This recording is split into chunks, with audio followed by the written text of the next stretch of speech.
Hello दोस्तों, आप सभी का एक बार फिर से बहुत बहुत स्वागत है आपके इस खूबसूरत से चैनल पर। और आज हम ईएनटी का अपना पहला लेक्चर डालने वाले हैं। तो इस लेक्चर को शुरू करने से पहले हम थोड़ा सा ईएनटी के बारे में भी हम लोग ओवरव्यू ले लेते हैं कि एक्चुअली में हम ईएनटी में क्या क्या ऐसी चीज़ें हैं जो पढ़ने वाले हैं, या कौन से ऐसे टॉपिक्स हैं जो कि हमें पढ़ना है और एक्चुअली हम पढ़ने क्या वाले हैं। तो स्टार्ट करने से पहले मैं आपको थोड़ा सा ओवरव्यू दे देता हूँ। तो ENT is basically dealing with our ear, nose and pharynx part, larynx part. तो चार पार्ट हम इसमें देखेंगे कि हमारा ईयर में कौन से ऐसे पैथोलॉजीज है, नॉर्मल एनाटॉमी क्या होती है, नोज की क्या होती है, और जो थ्रोट में हमारे जो ऑर्गन इन्वॉल्व होते हैं उनमें कौन कौन सी ऐसी पैथोलॉजीज है जो हो सकती है और जिन्हें हमें पढ़ना है। ऐसे क्वेश्चंस जो कि बार बार नीट पीजी में पूछे जाते हैं, या ऐसे टॉपिक्स जो कि हमारे प्रॉफ एग्जाम्स के लिए भी हमारे लिए कहीं ना कहीं जरूरी है। तो बिना किसी देर के शुरुआत करते हैं। आज का जो हमारा पहला जो टॉपिक होने वाला है दैट इज एंजियोफाइब्रोमा। तो एंजियोफाइब्रोमा से आप क्या समझते हैं? जैसे नाम से ही समझ में आता है, angio means refers to the vessels. तो वेसल से जुड़ा हुआ एक मास, यानी वेसल से बना एक मास जो कि काफी वेस्कुलर स्ट्रक्चर होता है, and that is known as angiofibroma. Actually it is a benign type of carcinoma. Benign का मतलब होता है कि जो किसी भी जगह पे हमारी जो लिम्फेटिक वेसल्स है या हमारी ब्लड स्ट्रीम्स उससे फैलता नहीं है। तो क्या बिनाइन तो है, लेकिन इसकी जो खास बात है इट इज लोकली इन्वेजिव। तो बिनाइन होने के बावजूद भी क्या होता है, जितना भी इनका जो लोकल एरिया होता है, ये जो ट्यूमर है वहां पर स्प्रेड कर सकता है। तो हम स्टार्ट करते हैं। सो इंट्रोडक्शन में देखेंगे कि हम इसके जनरल पॉइंट्स जो हमें देखने हैं, that is the first point it is a let's change the colour. हम चेंज कलर लेते हैं कलर को, और ताकि आपको अच्छे से विजिबल हो, और हम रेड कलर को चूज करते हैं। So let start. तो हमने पहले क्या देखा, it is a benign tumour. Okay, it is a benign tumour. पहली बात, बिनाइन का मतलब मैंने आपको समझा दिया कि बिनाइन क्या होता है। लोकली इन्वेजिव का मतलब कि भले ही ये हमारी ब्लड स्ट्रीम्स और लिम्फेटिक वेसल में नहीं फैल रहा है, लेकिन जो जहां पर ये ट्यूमर प्रेजेंट है ये उसके आसपास के एरियाज में क्या होगा, स्प्रेड होगा। दूसरी चीज इसकी जो खास बात है, it happens in the age of puberty. ये प्यूबर्टी की एज में होगा। अच्छा ठीक है, प्यूबर्टी की एज में क्यों होगा? क्योंकि इसके कुछ कारण है जो कि मैं आपको आगे भी चल के अब बताने वाला हूँ धीरे धीरे। और ये जो हम जनरल पॉइंट पहले फटाफट से एक नज़र मार लेते हैं। एट दी एंड भी मैं फटाफट से जब आपको समरी दूंगा तो आपको ये जो चीज़ें मैं लिख रहा हूँ यहाँ पर, जो भी आपको बता रहा हूँ वो और भी ज़्यादा स्ट्रक्चरल वे में मैंने बनाई है, तो वो भी आपको एट द एंड मिल जाएगी। तो अगर हम इसके सेक्स की बात करें या कौन से जेंडर में ऐसा है जो कि कॉमनली पाया जाता है, तो it is more prominent in male. ठीक है, ये मेल्स में ज्यादा पाया जाता है और प्यूबर्टी की एज में। तो it is also known as juvenile angiofibroma, क्योंकि जुवेनाइल स्टेज में होने के कारण इसे हम जुवेनाइल नाम भी दे देते हैं। ओके, तीसरी चीज है, it is non capsulated. Non capsulated, इसमें कैप्सूल प्रेजेंट नहीं होता। हालांकि लेयर के नॉन कैप्सुलेटेड होता है इसके। हालांकि लेयर के प्रेजेंट होने से ऐसा हमें लगता है कि जो एपिथेलियल लाइनिंग है वो धीरे धीरे बढ़ती है, तो ऐसा लगता है कि capsule present, but it is not capsulated. Okay, तो हमने यहाँ पर देख लिया। एंड अगर इसकी लोकेशन की बात की जाए तो ये एक्चुअली होता कहाँ है, तो अगर साइड की बात की जाए तो ये जो आप देख रहे हैं दोस्तों, ये है हमारा क्या, ट्रांसवर्स सेक्शन। अगर मैं अपने हेड से यहाँ पर एक बीच में से एक लाइन खींचूं और अपने आप को क्रॉस सेक्शन में देखूं कुछ इस तरीके से, तो जो पोर्शन आप देख रहे हैं वो ये वाला है। ठीक है, आपको कुछ इस तरीके से दिखाई देगा। तो जो मेजर लोकेशन हम इसकी बोलेंगे, that is it is present at the side of sphenopalatine foramen. तो स्पिनोपैलेटाइन फोरामेन जो होता है, ये जो हमारा मिडल टर्मिनल है, इसके ठीक 1 सेंटीमीटर अवे होता है। 1 सेंटीमीटर अवे हमारा एक फोरामेन प्रेजेंट होता है, जहां से हमारे जितने भी मतलब मेजर आर्टरीज है, जैसे मैक्सिलरी आर्टरी, ये सारी आर्टरी जो होती है पास करती है। तो यहाँ पर इस ट्यूमर के फॉर्मेशन होने के चांसेस काफ़ी ज़्यादा बढ़ जाते हैं। तो जो हमारी साइट की अगर हम बात करें कि what is the site of this tumour, it is sphenopalatine foramen. Okay, it is spinopalatine foramen. तो यहाँ पर हमने साइट की बात कर ली। अगर हम इसके अब देखें कि इसके क्या पैथोलॉजी होती है या कौन सी ऐसे इटियोलॉजी है या कौन से ऐसे कारण है जिसकी वजह से ये हमारी हो रही है। तो इटियोलॉजी की अगर हम बात करें तो actually it is a congenital. इसमें दो तरीके के हम कॉजेज देख सकते हैं। जो पहला होता है हमारा, क्या होता है जब हमारे एम्ब्रियो जो हम एम्ब्रियो से जब हमारा बॉडी का फॉर्मेशन होता है तो रिग्रेशन नहीं होता है किसका, धीरे धीरे हमारे सारे स्ट्रक्चर्स क्या होते हैं, रिग्रेस होते जाते हैं और कंप्लीटली डेवलप होने के बाद जो हमारे एम्ब्रियोनिक स्ट्रक्चर्स है वो क्या होते हैं, डीजनरेट हो जाते हैं या रिग्रेस हो जाते हैं। लेकिन यहाँ पर क्या होता है, रिग्रेशन नहीं होता किसका, हमारा फर्स्ट आर्च आर्टरी का, फर्स्ट आर्च आर्टरी। और फर्स्ट आर्च आर्टरी में भी मेनली जो हमारी बात की जाए, actually it leads to formation of our maxillary artery. ठीक है, तो यहाँ पर कहीं ना कहीं जो रिग्रेशन उसका मतलब हो नहीं पा रहा है, उसके वजह से ये जो कंडीशन अराइज होती है।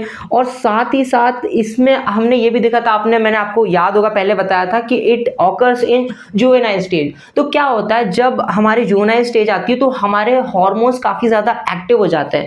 तो एंड्रोजेनिक हार्मोन के एक्टिवेशन से भी क्या होता है, it get stimulated and forms and ultimately convert into the angiofibroma. तो it also cause due to the stimulation of androgenic stimulation.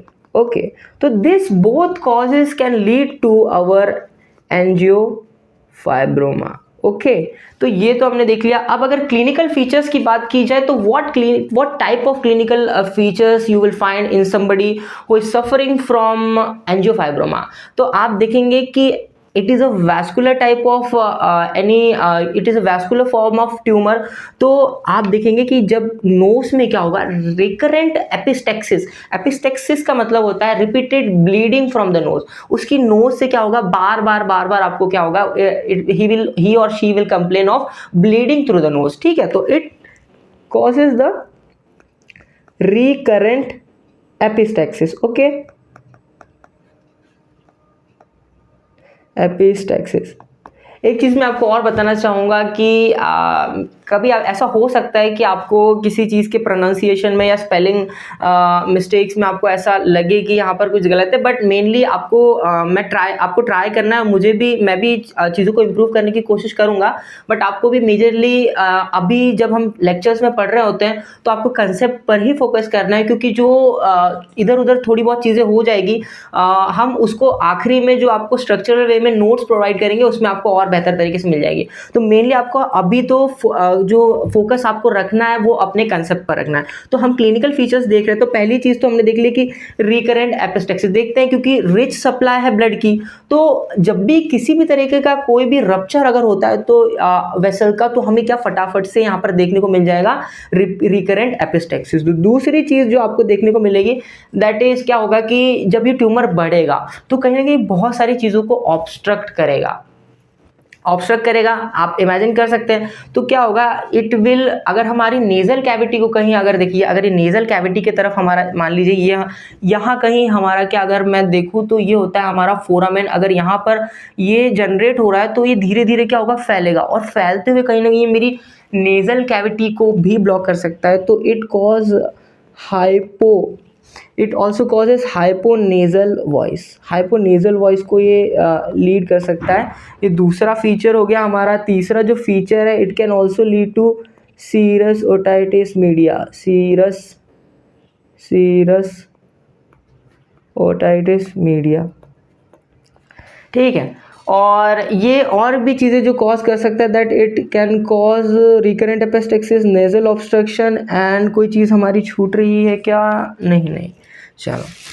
तो मेनली नेजल ऑब्स्ट्रक्शन हो गया हमारा। हाँ, ये हाइपोनेरिक्स भी यहाँ पर कर दिया है, रिकरेंट मस्कुलर कॉन्ट्रैक्शन। ठीक है। हाँ, एक चीज़ जो और आप इसमें देख सकते हैं कि जो मतलब ब्लॉकेज होगा ना, it will be mostly unilateral होगा ज़्यादातर ये। ठीक है, तो अगर हम एक और चीज़ को देखें तो जो हमारा पेशेंट है ना, that will suffer from the frog face. ये बहुत ही ज़्यादा इम्पॉर्टेंट है, क्लिनिकल फीचर है जो कि आइडेंटिफिकेशन में बहुत ही ज़्यादा यूज़फुल है और कई बार पूछा भी जाता है। ठीक है, तो यहाँ पर आप देखेंगे कि इसमें क्या होता है। जैसे ये मैं आपको समझाने की कोशिश करता हूँ। एनाटॉमिकल स्ट्रक्चर्स की बात की जाए तो जो कैसे होता है, जो हमारा ट्यूमर कहाँ पर प्रेजेंट है, बहुत ज़्यादा इंपॉर्टेंट है ताकि आप इस फ्रॉग फेस को बहुत अच्छे से समझ पाएँ। तो क्या होता है ना, जैसे ये हमारा फोरामेन, ये हमारा फोरामेन है, तो ये क्या होगा, यहाँ पर ये हमारा फोरामेन है, तो जो हमारी मैक्सिलरी आर्टरी है ना, वो कुछ इस तरीके से पास होगी, इस तरीके से। ठीक है, तो ये जो हमारा बाहर की तरफ का जो स्ट्रक्चर है, that is our lateral part, and जो इस तरफ पेपर के इस तरफ यानी मेरी तरफ दिख रहा है, this is our medial part, and this is our anterior part, and this is our posterior part. तो आपको समझने की कोशिश करना है कि actually this location is of here. अगर मैं अपने आप को ऐसे क्रॉस सेक्शन में काटता हूं और यहाँ कहीं हमारा क्या होता है, फोरामेन। तो अगर मैं अपने एंटीरियर की बात करूं, यानी जो एंटीरियर में मेरे पहले फेस से समझने की कोशिश करते हैं, तो आपको पेपर में और भी ज़्यादा अच्छे से समझ में आएगा। तो क्या ये, हाँ, यहाँ पर हमारा क्या हो गया, हमारा फोरामेन है, स्पीनोपैलेटाइन फोरामेन, जो कि ओरिजिन है हमारे किसका, एंजियोफाइब्रोमा का। इसके एंटीरियर में आप देखेंगे तो यहाँ पर हमारे क्या होते हैं, मैक्सिलरी साइनस। ठीक है, मैक्सिलरी साइनस ऊपर, और यहाँ पर अब यहाँ पर पेपर में देखेंगे, जब पेपर में तो मैंने देखा यहाँ पर एंटीरियर में आपको मैक्सिलरी साइनस दिखेगा, और पोस्टीरियर में यहाँ पर आपको दिखेंगे क्या, टेरिगॉइड प्लेट्स। क्या बेस ऑफ द स्कल से 2 टेरिगॉइड प्लेट यहाँ पर आते हैं, मीडियल और लैटरल। और ऊपर की तरफ आप देख पा रहे हैं, ये मेरा ऑर्बिट। ठीक है, ये ऑर्बिट हो गया मेरा, और नीचे, और यह क्या होता है, क्रेनियल, कहीं ये जो टेरिगॉइड प्लेट्स होती है ना, जैसे जो टेरिगॉइड प्लेट आ रही है, और वो क्या होती है, कहीं ना कहीं हमारी क्रेनियल कैविटी से भी जुड़ी होती है। ठीक है, तो कनेक्शन कहाँ कहाँ से हो गए, हम अभी क्या समझने की कोशिश कर रहे हैं कि जो हमारे रिलेशन है वो कहाँ कहाँ से है। तो इस फोरामेन यानी साइट ऑफ ओरिजिन के रिलेशन हमारी ऑर्बिट से है, हमारे टेरिगॉइड प्लेट से है, हमारे मैक्सिलरी साइनस पे है, और कहाँ कहाँ पर है, ये बहुत ध्यान में रखने वाली बात है, क्योंकि ये आपको बहुत सारी चीज़ें जो हम आगे पढ़ने वाले हैं उसमें आपको हेल्प करने वाला है। ठीक है, तो ये हमारी प्लेट जो हो गई, ये हमारे ऑर्बिट से जुड़ी हुई है। ठीक है, तो क्या हो रहा है, मान लीजिए ये ट्यूमर का साइज बढ़ता है और हमारे ऑर्बिट में जाता है, तो it pushes our eyeball outward और displaces our eyeball outward, and that causes proptosis. Proptosis का मतलब क्या होता है, डिस्प्लेसमेंट ऑफ आईबॉल। तो क्या होगा, हमारी आईबॉल बाहर आ जाएगी। ठीक है, वहीं अब क्या होगा, जैसे मान लीजिए ये हमारा क्या, इन्फोटेम्पोरल जो फोसा है, इंफ्राटेम्पोरल फोसा, ये भी क्या होता है, यहाँ से जुड़ा होता है। कहाँ पे, इसके लैटरल साइड में। जैसे यहाँ पर मैंने आपको बताया था। अब समझते हैं लैटरल और मीडियल को। तो ये हमारी मैक्सिलरी आर्टरी है जो कि फोरामेन से क्या हो रही है, पास हो रही है। ठीक है, मीडियल साइड में। तो ये मीडियल साइड में गई। तो लैटरल साइड में क्या होता है, ये हमारा बाहर का पोर्शन है। तो यहाँ पर हमारे सबसे पहले क्या होगा, इन्फोटेम्पोरल फोसा भी होगा यहाँ पर। ठीक है, और इसके बाहर क्या होगा, चीक। जैसे मान लीजिए ये ट्यूमर यहाँ से फैल कर हमारे फोसा तक पहुँच गया, इन्फोटेम्पोरल फोसा। अब यहाँ पर देखिए, यहाँ कहीं होता है हमारा इन्फोटेम्पोरल फोसा। तो ये क्या होगा, उसको चीक को क्या करेगा, स्वेल कर देगा। तो स्वेलिंग ऑफ चीक मिलेगी और प्रोप्टोसिस मिलेगा, आपको आईबॉल बाहर मिलेगी। तो कहीं ना कहीं आपको ऐसा लगेगा कि जो सारा जो फेस है आपका वो फूला हुआ है। ठीक है, ultimately it is due to the spreading of angiofibroma, and that clinical feature और special type of feature is known as frog face. तो यहाँ पर आपको दिख भी रहा होगा, ये जो देखिए, ये हमारी पूरी जो नेजल कैविटी है वो ऑब्स्ट्रक्ट हो गई। यहाँ पर जो हमारे चीक है वो स्वेल आपको दिख रहा होगा, और ये जो आईबॉल की अगर आप देखेंगे तो ये भी आपको कहीं ना कहीं बाहर की तरफ मिलेगा। And this type of clinical feature is known as frog face.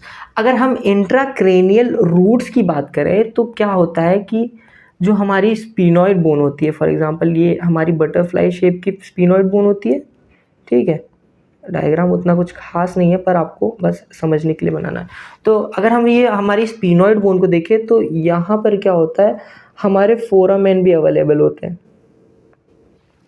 Cranial cavity. अब हम देख रहे हैं कि इसमें क्रेनियल कैविटी में किस तरीके से स्प्रेड कर सकता है।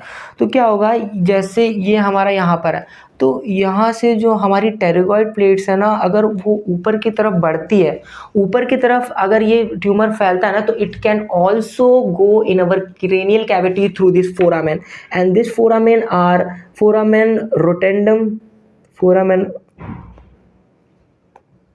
रोटेंडम और अवर लैक्राइमल फिशर। तो ये क्या है, हमारे टेरिगॉइड, ये हमारा टेरिगॉइड, सॉरी, ये हमारा जो है वो टेरिगॉइड फोसा है। एक सेकेंड, यहाँ पर थोड़ा सा क्लियर करते हैं आपको। तो ये जो ऊपर वाला है ना, दिस इज अवर, जो ऊपर वाला स्ट्रक्चर है, this is our foramen रोटेंडम and this is our pterygoid, this is our pterygoid fossa. Okay, तो ये हो गया हमारा टेरिगॉइड फोरामेन। ठीक है, फोरामेन का मतलब होता है it is a hole and fossa means it is a vacuum space. ठीक है, तो ये जो टर्म्स है उसमें आपको कंफ्यूज नहीं होना है। हम जो जिसकी बात कर रहे हैं, जिस रूट की बात कर रहे हैं, it is totally based on the foramen and fissures. तो क्या होगा, इट कैन कॉज, आप देख रहे हैं, देखिए, it is not only the tumor which is spreading through this foramen, but there are also other structures which is passing through this structures और foramen that are our cranial nerves। तो क्या होगा, जैसे ही मान लीजिए ये हमारा foramen है, तो ये हमारा क्या होगा, ये हमारी cranial nerves जा रही है, लेकिन क्या होता है, जैसे जगह तो उतनी है, तो ये क्या करेगा, कंप्रेस करने लग जाएगा, एंड इट कॉजेस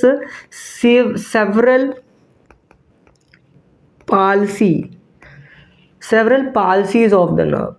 ठीक है, तो मैंने अभी तक आपको क्या क्या बता दिया। मैंने आपको इंट्रोडक्शन में बताया जनरल जो फीचर्स इसके होते हैं, कौन सी एज में होता है, किन में ज़्यादा होता है, मेल में क्या बिनाइन टाइप है या और लोकली इन्वेजिव होता है, एंड अदर क्लिनिकल फीचर्स जो कि कंप्लेन करेगा पेशेंट, और कौन कौन से ऐसे रीजंस है जिसकी वजह से ये होता है। हमारा हार्मोनल रीजन होता है, और हमारा जो remnants of this first artery arch उसके कारण होता है। और हमने देखा कि फ्रॉग फेस की जो मतलब फीचर्स आपको दिख रहे हैं फ्रॉग फेस में, वो एक्चुअली उसका बेसिक फंडामेंटल है क्या, व्हाई इट इज अराइजिंग। हम ये देखते हैं कि फ्रॉग फेस में ये होता है, वो होता है, but the reason behind that कि क्यों हो रहा है, कैसे हो रहा है, that I have explain to you. Diagnosis की बात करें तो whenever we talk about some artery or vessels, it is always preferred CECT, यानी कॉन्ट्रास्ट एनहेंस्ड सीटी स्कैन। इसमें क्या होता है, एक चीज़ जो आपको ध्यान रखनी, इसमें बहुत ही इंपॉर्टेंट है, जो आपको बार बार पूछी जाती है। देखिए, ये जो आप देख रहे हैं यहाँ पर, जो मैं फिगर में आपको मार्क कर रहा हूँ यहाँ पर, ये हमारा क्या है, ये जो है हमारा एंजियोफाइब्रोमा है, एंड इट यहाँ पर एक जो आप देखेंगे, this is our maxillary sinus, this is a posterior border of maxillary sinus. तो आपको दिख रहा होगा यहाँ पर डिफरेंस, ये यहाँ से यहाँ पर जो डिफरेंस है, तो it is actually bending, and this sign is very important, it is known as Holman's Miller sign. This is the posterior boundary of maxillary sinus. So bending of posterior boundary of maxillary sinus has a special name that is known as antral sign or Holman's Miller sign. Okay, it is a very classic feature of angiofibroma. तो CRCT हमारी जो होगी mainly prefer होगी, और हम endoscopy से भी इसके डायग्नोसिस कर सकते हैं। एंडोस्कोपी से भी क्या कर सकते हैं, हम इसकी डायग्नोसिस कर सकते हैं। ठीक है, अब अगर हम बात की जाए इसकी स्टेजिंग की, तो हम इसको तीन जो रोडवोस्कीज क्लासिफिकेशन है उसके हिसाब से हम इसको मेनली तीन स्टेजेस में क्या कर सकते हैं, classify. That is our first stage, second stage and third stage. तो क्या होता है, जो हमारी फर्स्ट स्टेज है ना, that is also further divided into first A and first B. Okay, that is also divided into first A and first B. तो first A में हम क्या होता है, जब क्या होता है, ये जो स्टेजेस है ना एक्चुअली, ये फर्स्ट से लेकर सेकंड में जैसे जैसे बढ़ते जा रही है ना, जैसे जैसे स्प्रेड बढ़ते जाता है, वैसे हमारी स्टेजेस भी क्या होती है, बढ़ते जाती है। तो जो हमारा फर्स्ट स्टेज है that is also divided into the two stage, that is 1A and 1B। तो 1A में क्या होगा, जब हमारा ट्यूमर हमारी नेजल कैविटी में फैल जाएगा और नेजो फेरिंग्स में फैलेगा, ठीक है, फेरिंग्स में फैलेगा, नेजो फेरिंग्स में। और 1B में क्या होगा, it is spread to our paranasal sinus, ये हमारे पैरानेजल साइनस में फैल चुका होगा। 2 की बात की जाए तो it is divided into the 3 stages, that is 2A 2B and 2C, ठीक है। तो हम अगर 2A और 2B को देखें तो इसमें कॉमन जो चीज़ है that is it involve the spheno palatine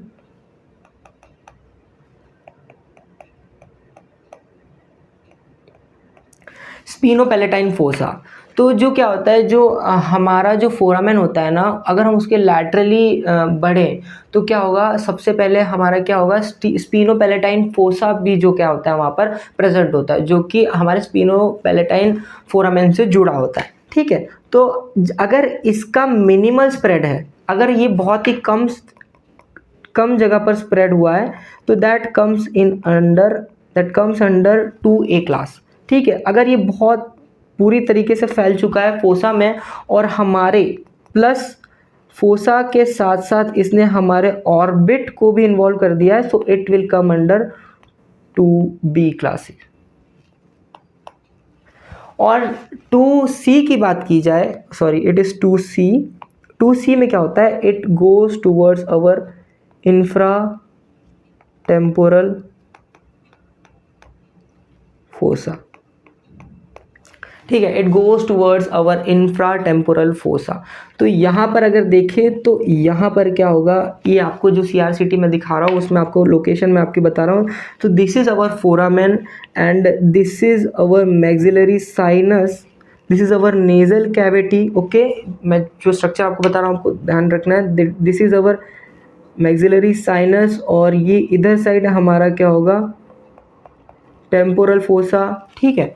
और ये धीरे धीरे क्या होगा, हमारी क्रेनियल कैविटी में भी ऊपर की तरफ बढ़ सकता है। ऊपर की तरफ अगर बढ़ा तो ये हमारी क्रेनियल कैविटी में भी जाएगा और हमारे ऑर्बिट की तरफ भी जाएगा। और जो तीसरी स्टेज की अगर हम बात करते हैं तो it is totally about the involvement of our cranial cavity, ठीक है। तो 3A और it is divided into 3B। तो 3A में क्या होता है, जो हमारे जो 3A की अगर हम बात करें तो इसमें क्या कौन सी चीज़ें जो है इन्वॉल्व होगी, तो हमारी क्रेनियल कैविटी अगर मिनिमली इन्वॉल्व हुई है, in a minimal cranial involvement, it comes under 3A। और 3B में क्या होगा, पूरी हमारी जो क्रेनियल कैविटी है वो सीवियरली इन्वॉल्व हो जाएगी, सीवियर इन्वॉल्वमेंट, ठीक है। तो हमने देखा it is divided into the 3 stages, ठीक है, 1 2 एंड 3। तो 1 is further divided into 1A and 1B। अगर हमारी नेजल कैविटी और नेजोफेरिंक्स इन्वॉल्व होता है 1A में, ठीक है, 1B में क्या होगा, हमारी जो क्या होगी, धीरे धीरे क्या होगी, हमारी जो पैरानेजल साइनसेस है वो इन्वॉल्व हो जाएंगे। 2 is divided into 2A 2B and 2C। बिल्कुल कॉम्प्लेक्स नहीं है, आपको बिल्कुल रटने की जरूरत नहीं है। धीरे धीरे क्या होगा, सीवियरिटी बढ़ती जाएगी तो ये हमारे क्या होगा, धीरे धीरे क्या होगा, वो हमारा फैलते जाएगा। तो 2A 2B एंड 2C, ठीक है। तो अगर ये हमारे पैलेटाइन फोसा को अगर मिनिमली इन्वॉल्व करता है तो 2A, अगर पूरी तरीके से इन्वॉल्व करता है और ऑर्बिट भी इसमें इन्वॉल्व हो जाते हैं दैट इज 2B, ठीक है। और 2C involves the infra temporal fossa. और 3 की बात की जाए तो it is further divided into A and B। और A में हम क्रेनियल कैविटी की बात कर रहे थे, तो क्रेनियल कैविटी अगर मिनिमली इन्वॉल्व होती है सो इट इज 3A, और अगर पूरी तरीके से इन्वॉल्व हो जाती है severely so it is the stage 3B, ठीक है। तो अगर हम इसको शॉर्टली ऐसे करें तो नेजल कैविटी का इन्वॉल्वमेंट होगा, फिर पैरानेजल का, this is our paranasal sinus, nasal sinus, okay. फिर उसके बाद हमारे स्पीनोपैलेटाइन फोसा, उसके बाद जो इन्वॉल्व होगा हमारा इन्फोटेम्पोरल फोसा, इंफ्राटेम्पोरल फोसा, इंफ्राटेम्पोरल फोसा एंड हमारी इंट्राक्रेनियल कैविटी, ठीक है। अगर हम ट्रीटमेंट की बात करें तो व्हाट काइंड ऑफ ट्रीटमेंट हम कर सकते हैं। डायग्नोसिस में एक इम्पॉर्टेंट क्वेश्चन जो वाइवा में भी आपसे पूछा जा सकता है कि क्या हम इसकी बायोप्सी कर सकते हैं। तो आप 2 मिनट सोचिए और इसका जवाब देने की कोशिश कीजिए। अब वीडियो को पॉज करना और थोड़ा सा इसमें सोचने की कोशिश करना, क्या हम इसकी बायोप्सी कर सकते हैं। So the answer is no, not at all. हम इसकी बायोप्सी नहीं कर सकते। क्यों? क्योंकि इसमें बहुत एक्सटेंसिव इन्वॉल्वमेंट ऑफ वेसल है। अगर थोड़ा सा भी अगर यहाँ पर कट लगता है, किसी तरीके का डैमेज होता है तो रैपिड ब्लीडिंग होती है, बहुत ज़्यादा severe bleeding and it cause even death. ये हमारे लिए फेटल भी हो सकता है, हमारे जो पेशेंट है उसके लिए फेटल भी हो सकता है। तो biopsy is totally contraindicated in angiofibroma, ठीक है। और ट्रीटमेंट की बात करें तो हम ट्रीटमेंट में क्या लेंगे? साधारण सी बात है, अगर ये ट्यूमर है तो हम कीमो की तरफ जाएंगे या रेडियो की तरफ जाएंगे? No, the major procedure we have to do और the major step we can take against the angiofibroma is surgical. तो हम सर्जिकल जो मेजर है that is our primary treatment, लेकिन सर्जिकल के बिल्कुल बावजूद क्या होता है, सर्जिकल हर चीज़ में पॉसिबल होता है, लेकिन जितनी भी स्टेजेस है ना उसमें से सिर्फ एक स्टेज है जिसमें हमें रेडियो की तरफ मतलब जाना पड़ता है और इसको हम सर्जिकली रिग्रेस नहीं कर सकते। क्यों? क्योंकि it move towards the cranial cavity and the stage is 3B। The last stage is only when we have to go for the radiotherapy because it can lead to जैसे छोटे बच्चों में क्या होता है, रेडियोथेरेपी अगर हम करते हैं ना तो it can lead to the further tumours. तो आपको हम इसको बहुत ही मतलब क्या करते हैं, अवॉइड करते हैं कि बाद में ही किया जाए तो अच्छा है। पहले हम क्या करते हैं, सबसे पहले हम सर्जिकल करेंगे, उससे नहीं हुआ तो हम कीमो करेंगे। और इसके अलावा हम क्या कर सकते हैं, हमने देखा था कि ये it is cause due to the hormonal stimulation, so we can also move towards the hormonal therapy. तो हम क्या करेंगे, we can go for surgical treatment, hormonal therapy, okay, we can go for hormonal therapy, okay, we can go for chemo and radiotherapy, but radiotherapy should be the last option। अब surgical में भी अगर हम देखा जाए, जो हमारा main जो हमारी जो चीज़ है, एक सेकेंड,